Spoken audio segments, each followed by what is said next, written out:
xaaladda caafimaad ee madaxweynaha Jubbaland Axmed Maxamed Islaan Axmed Madoobe ayaa aad looga dayrinayaa daawadayaal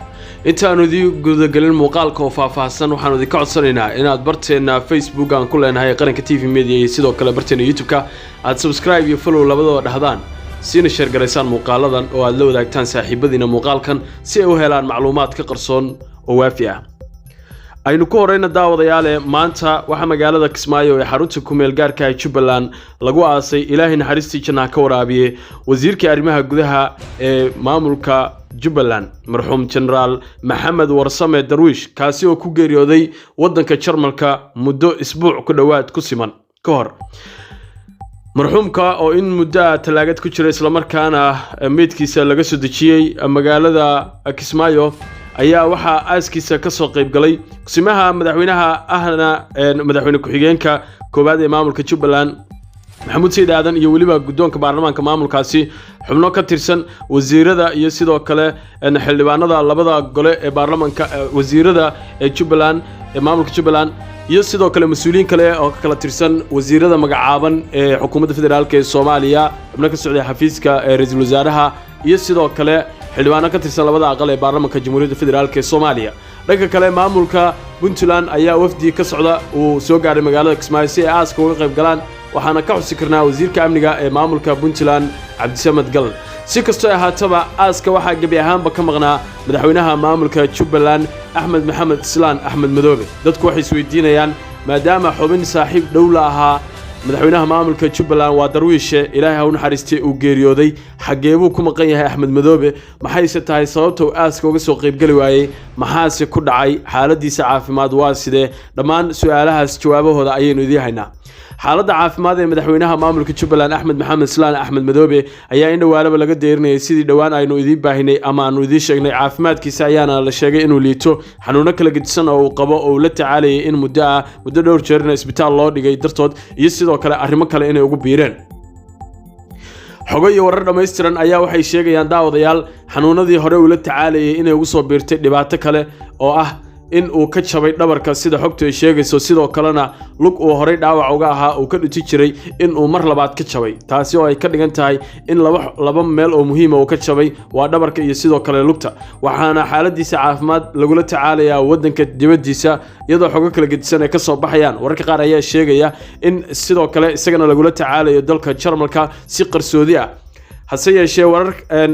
kale oo markaasi la isdhex wado ayaa iyaguna sheegaya inay dhici karto meel kale in lagu dabiibayo xaaladiisa caafimaad ayaa in dhawaalaba ahayd mid aad u liidata qoraallo bogogiisa lagu soo qorayay iyo bogga uu khaaska u leeyahay intaba ku saabsan mashaariicda wadooyinka Kismaayo laga wadado iyo sidoo kale xogo kale oo halkaas laga sii daayay sida tacsiyadaha iyo waxyaabo la mid ah dhammaantood isagu ma uu soo qorayn mana joogo xubnihii kale ee la shaqeynaya wakiilka u ahaa ayaa dabcan awalba u qaabilsanaa meediyaha ayaga ayaana sii wada arrinta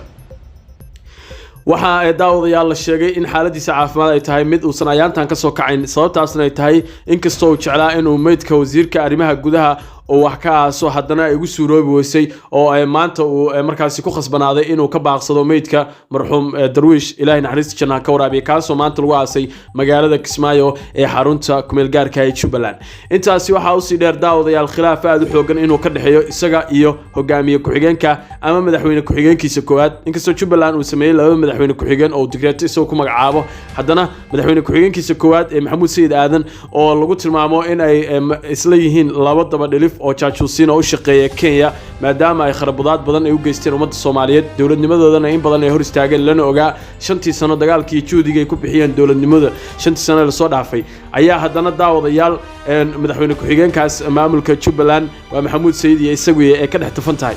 arrimaha markaasi cakirnaanta ayaa waxay tahay in uu hore u ballan qaaday sida xogo ay sheegayaan madaxweyne ku-xigeenka Jubbaland in uu ugu ballan qaaday hore in uu isaga ku fariisi doono kursiga marka farmaajo la bixiyo sidoo kalena dawlad cusub ay dhalato muddaxileedkaasna uu dhamaado laakiin go'aankaas oo la qaraaraaday Axmed Madoobe ayaa haatan waxa uu sheegay in waxaasi oo dhan waxba ka jirin isla markaana uu muddaxileed kale in la doorto uu ku wado oo uu markii shanaad uu rabo inuu qabto markaasi mas'uulka ugu sareeya ama madaxweynaha maamulka Jubbaland inkastoo dastuurka Jubbaland uu saxeexayn haddana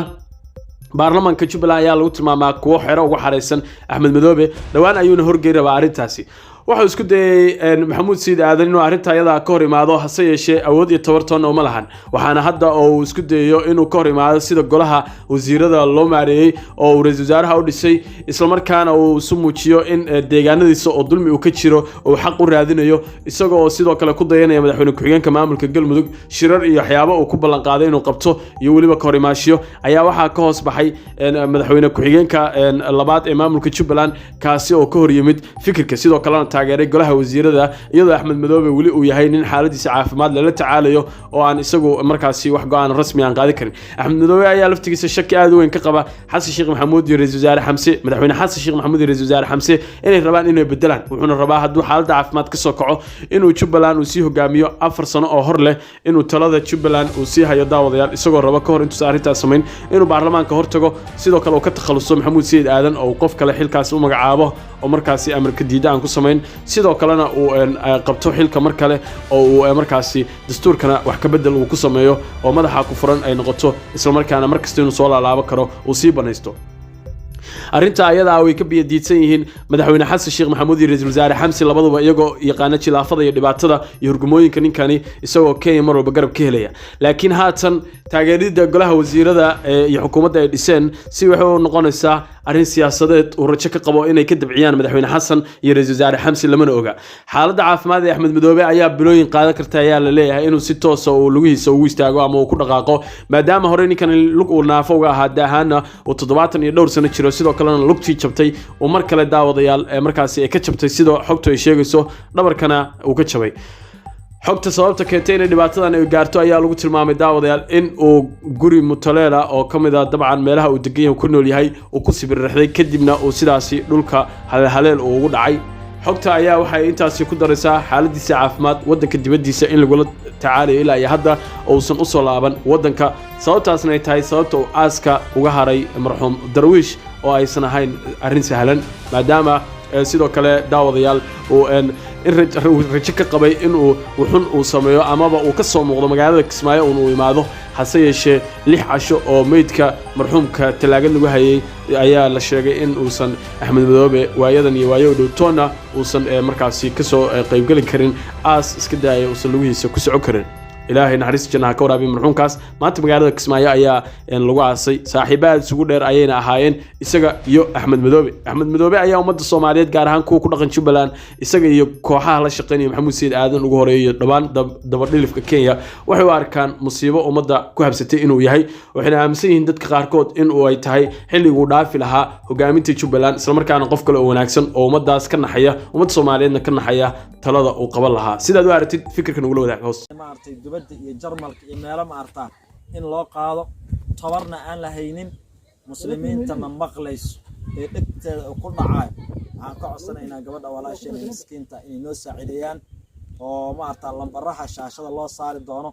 ay arki doonaan ay ugu soo diraan sifa ma artaa in Ilaahay subhanahu wa ta'ala ilmaheeda yaryarka ee caruurta gacanta ku haysato ay ku korsato in ugu khidmayso nabarka asagana ma artaa idaabo ugu hesho aan ka codsanaynaa si naxariis leh